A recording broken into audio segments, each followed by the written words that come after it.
Bonjour à tous et bienvenue dans cette partie de la formation. Nous avons déjà vu comment créer une application Laravel.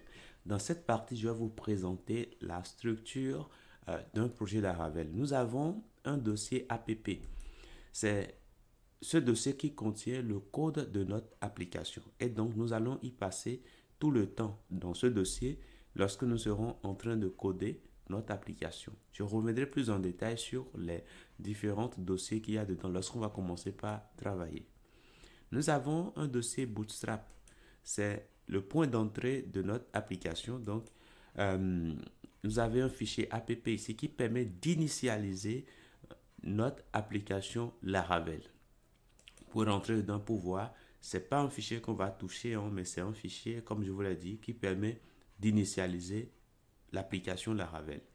Nous avons config, c'est un dossier qui contient les fichiers de configuration. Donc, et ces fichiers de configuration, par exemple, mail, par exemple, permet de configurer le système de mailing, le système d'envoi de mail.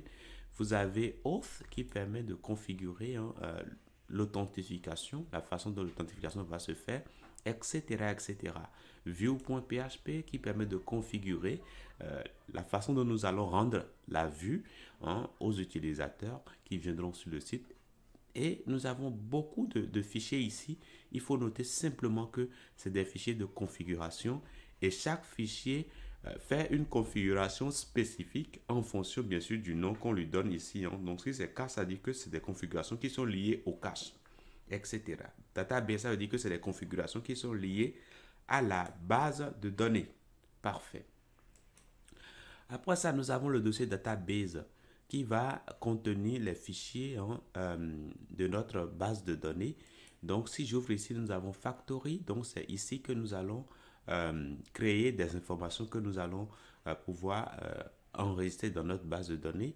Nous avons Migration qui sera des fichiers de communication et d'interaction avec la base de données puisque nous n'allons plus écrire du code SQL mais nous allons simplement utiliser un API PHP qui lui sera en mesure simplement de créer la base de données et voilà, de manipuler cette base de données. L'avantage que nous avons avec les systèmes de migration, c'est que ça prend en charge une bonne partie des bases de données. Donc, on n'aura plus vraiment à écrire du code SQL, mais ce sera juste du contenu PHP qui pourra simplement qui pourra se transformer en code SQL et après interagir avec la base de données qu'on va spécifier. Les seeders ici, c'est tout simplement un dossier qui va nous permettre de créer des fichiers dans lesquels nous allons mettre des directives pour remplir notre base de données. C'est vraiment utile, surtout quand on est en mode développement. On a besoin des informations sur lesquelles on va travailler et du coup, c'est très utile en ce moment-là. Donc, dans Database, vous avez tout simplement tout ce qui concerne notre base de données. Nous allons y revenir encore plus en détail lorsqu'on va commencer vraiment par entrer dans le fond de notre formation. Nous avons le dossier public. C'est le point d'entrée de notre application pour les utilisateurs qui viendront voir l'application. Donc, quand quelqu'un vient sur son navigateur et tape notre site, eh bien, c'est ce dossier public-là qui lui est rendu. Et par défaut, ce fichier index.php. Donc, c'est sur ce fichier-là que on définit tout. Donc, ce fichier, on va toucher ça rarement. On ne va pas du tout toucher à ça. Mais là-dessus, il y a tout simplement tous les imports nécessaires pour faire tourner notre application de manière à ce que lorsqu'on vient dessus, eh bien que ça puisse nous afficher ce qui est attendu en fonction bien sûr de l'adresse qui est saisie dans la barre d'adresse. Nous avons les ressources. Dans les ressources, c'est là que nous mettons nos fichiers statiques, nos fichiers CSS, c'est-à-dire les fichiers de design de notre application, les fichiers JavaScript, c'est-à-dire les fichiers qui nous permettront de gérer les interactions sur notre application.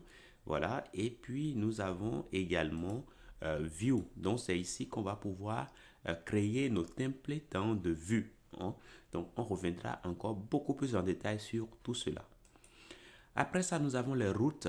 Donc, c'est ici que nous allons définir les chemins qui vont pointer vers notre application. Donc, lorsqu'on met blog, par exemple, ben, qu'est-ce qui va s'afficher lorsqu'on va mettre, par exemple, blog point catégorie, par exemple, ce qui va s'afficher. Donc, bref, c'est ici que nous allons spécifier tout simplement ce que nous voulons faire, hein, la réponse que nous voulons apporter à chaque route auquel on tentera d'accéder par le navigateur. Donc, il faut savoir que les routes sont rangées par catégorie.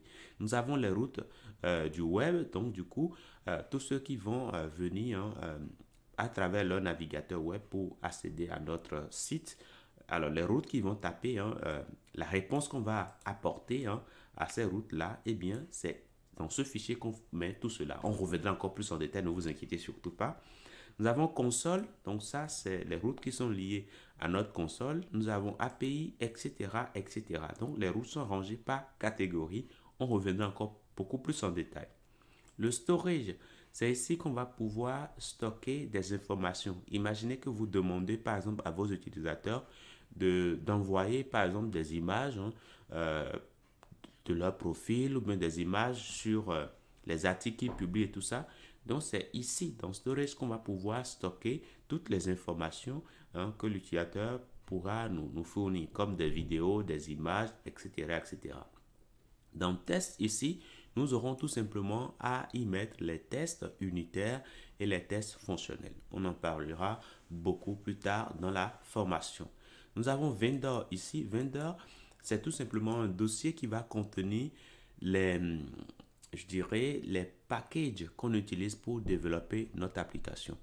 En gros, quand on crée une application, parfois on a besoin des dépendances. C'est tout simplement des librairies qui sont déjà codées par d'autres développeurs qui sont disponibles et qui peuvent nous aider dans notre application. Et donc, du coup, lorsque nous les installons, c'est dans ce dossier vendor que ces librairies viennent rester. Et là, vous allez voir qu'il y a déjà des librairies qui sont déjà installées par défaut. Et donc, voilà. Donc, au fur et à mesure qu'on va évoluer, si on a besoin d'autres librairies, on va l'installer et le code source viendra rester au niveau de vendor ici. Parfait.